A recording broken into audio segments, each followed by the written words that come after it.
பாதி பேர் உங்ககிட்ட வர மாட்டே, எவனுமே யோகியம் இல்ல. இவன் கட்சிக்காரனும் போதைப் பொருள் விற்கிறான், அவனும் விற்கிறான், நம்ம யாரை என்ன பண்றது அப்படின்ற ஒரு அவப்பெயர் உங்களுக்கு தான் ஏற்படும்.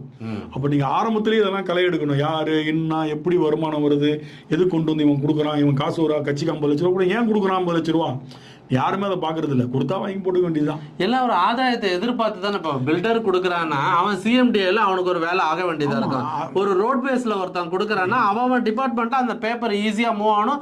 பிளஸ் முன்ன பின்ன சில விஷயங்களை செஞ்சுப்பாங்க. ஒருத்தன் முன்ன பின்ன தெரியாத டைரக்டா கொண்டாந்து 2 கோடி கொடுக்குறான், பக்கத்துல இன்னொரு போட்டோ எடுத்துனா கடைசியில் இழுத்து விட்டான்ல.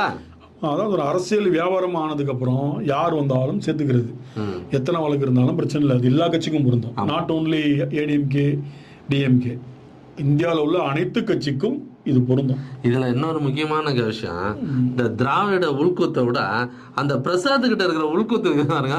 அந்த பிரசாத்துக்கு யாரோ சேர்த்து விட்டாரா ராஜ் பிரியன், அங்க குத்து விட்டு ஐடி